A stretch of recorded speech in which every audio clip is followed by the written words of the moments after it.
Injil Matthew, pasal 17. 6 hari kemudian, Yesus mengajak Petrus, Yakobus, dan Yohanes saudara Yakobus pergi berempat saja ke atas suatu gunung yang tinggi. Di sana Yesus berubah wujud di hadapan mereka.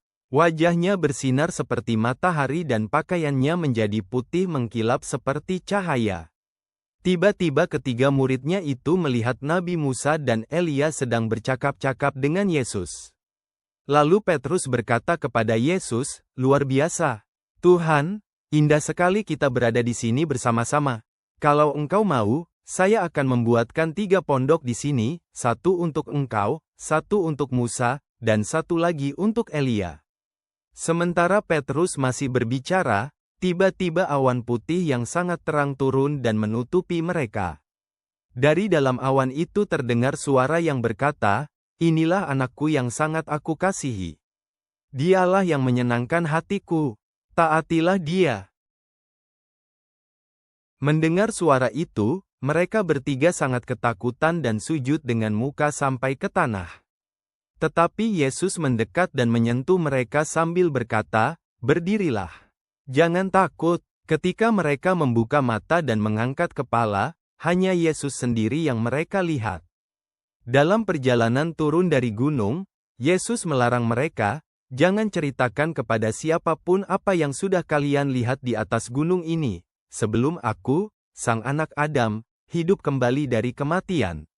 Lalu ketiga murid itu bertanya kepadanya, "Mengapa para ahli Taurat mengajarkan bahwa Nabi Elia harus datang lebih dulu sebelum Mesias tiba?" Jawab Yesus kepada mereka, "Benar, Elia memang datang lebih dulu untuk mempersiapkan semua hal sebelum Aku datang. Tetapi Aku beritahukan kepada kalian, Elia sebenarnya sudah datang lebih dulu daripadaku, tetapi orang-orang tidak mengenalinya, dan mereka memperlakukan dia sesuka hati. Nah, begitu jugalah mereka akan membuat Aku menderita." Kemudian barulah ketiga murid itu mengerti bahwa nubuatan tentang Elia digenapi oleh Yohanes Pembaptis.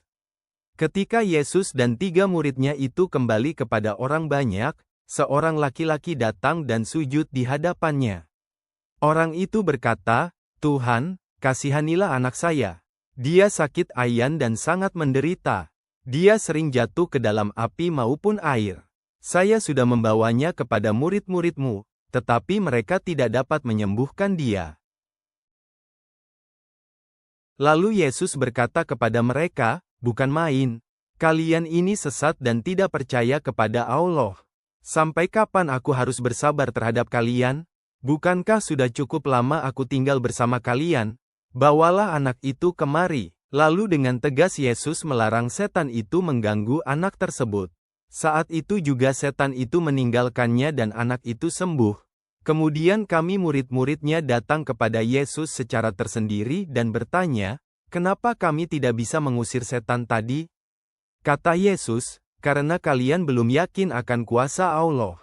Aku menegaskan kepadamu, kalau kamu mempunyai keyakinan sebesar biji sawi saja, kamu bisa berkata kepada gunung ini, 'Pindahlah ke sana.' Maka gunung itu pasti pindah. Dengan begitu tidak ada satupun yang tidak bisa kalian lakukan. Namun jenis setan seperti itu hanya dapat diusir dengan berdoa dan berpuasa." Pada suatu hari, waktu Yesus dan kami masih berada di Galilea, Dia berkata kepada kami, "Aku, Sang Anak Adam, akan diserahkan ke tangan orang-orang jahat. Mereka akan membunuhku, tetapi pada hari ketiga Aku akan dibangkitkan dari kematian." Kami sangat sedih mendengar perkataannya itu. Sesudah Yesus dan kami kembali ke Kapernaum, tibalah waktu memberikan pajak tahunan untuk rumah Allah. Orang-orang yang menagih pajak itu datang kepada Petrus dan bertanya, "Apakah gurumu selalu membayar pajak tahunan untuk rumah Allah atau tidak?" Jawab Petrus, "Dia selalu bayar." Lalu ketika Petrus masuk ke rumah di mana Yesus tinggal, sebelum dia sempat berbicara, Yesus bertanya kepadanya, "Menurut kamu, dari siapa sajakah raja-raja menagih pajak? Apakah dari keluarga dekat mereka sendiri, atau dari orang-orang lain?" Jawab Petrus, dari orang-orang lain. Maka Yesus berkata, "Jadi, sebenarnya kita sebagai anak-anak dari Sang Raja terbesar bebas dari pajak itu. Tetapi supaya kita tidak menimbulkan masalah dengan mereka yang mengumpulkan pajak itu, pergilah ke danau memancing ikan. Waktu kamu menangkap ikan yang pertama, bukalah mulutnya, dan kamu akan menemukan uang perak yang cukup untuk membayar pajak tahunan bagi 2 orang. Berikanlah uang itu kepada mereka sebagai bayaran pajakmu dan pajakku." Tuhan yang mulia, Engkau telah berubah rupa di hadapan para murid-Mu, menyingkapkan cahaya kemuliaan surga.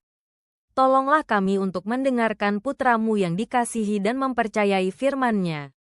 Biarlah kehadiran-Mu menguatkan kami untuk perjalanan ke depan. Ubahlah kami dari kemuliaan kepada kemuliaan menurut gambar-Mu. Dalam nama Yesus. Amin.